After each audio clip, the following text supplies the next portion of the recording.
Shalom, saudara dikasih Tuhan. Di dalam 2 Korintus pasal 4 ayat 7-10 dikatakan, tetapi harta ini kami punyai dalam kejahatan tanah liat, supaya nyata bahwa kekuatan yang melimpah-limpah itu berasal dari Allah, bukan dari diri kami. Dalam segala hal kami ditindas namun tidak terjepit, kami habis akal namun tidak putus asa, kami dianiaya namun tidak ditinggalkan sendirian, kami dihempaskan namun tidak binasa. Kami senantiasa membawa kematian Yesus di dalam tubuh kami, supaya kehidupan Yesus juga menjadi nyata di dalam tubuh kami. Saudara, pengrajin gerabah dalam membuat suatu produk melalui proses yang cukup rumit. Mulai pembuatan adonan tanah, pembentukan untuk berbagai tujuan, dan sampai pembakaran. Demikian juga kita dibentuk oleh tangan Tuhan seperti pembuatan gerabah untuk berfungsi secara khusus dan memiliki tujuan khusus mula, saudara.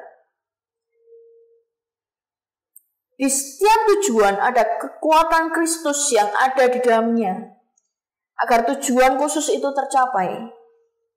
Meskipun dimurnikan melalui pembakaran, supaya memiliki karakter yang teguh dan menghadapi berbagai kondisi dan cuaca. Sekalipun kita lemah, apabila Kristus ada bersama kita, merupakan kekuatan tanpa batas. Kita harus tahu bahwa kita ini ciptaan, alat, dan perpanjangan tangan Tuhan. Dari siapa letak kekuatan kita? Kalau tidak dari Allah, saudara yang dikasih Tuhan, pencipta kita. Dari mana kita bisa melakukan sesuatu yang besar jika Allah tidak turut campur tangan di dalam kita, saudara? Saudara dikasih Tuhan, mari kita belajar bahwa kita tidak ada apa-apanya dibandingkan Sang Pencipta kita.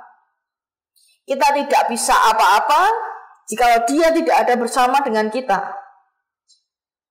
Bahkan saudara dikasih Tuhan, Dia harus turun ke dunia untuk menebus dosa kita.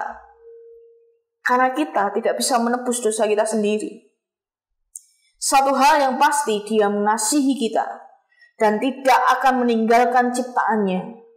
Hanya saja kita sebagai ciptaan harus tahu diri, saudara. Kita hidup, kita ada, kita diciptakan untuk maksud dan tujuan ilahi yang Tuhan telah tentukan pada setiap kita. Mari kita belajar menjadi ciptaan yang berguna, menjadi ciptaan yang dipakai oleh Allah. Tuhan Yesus memberkati.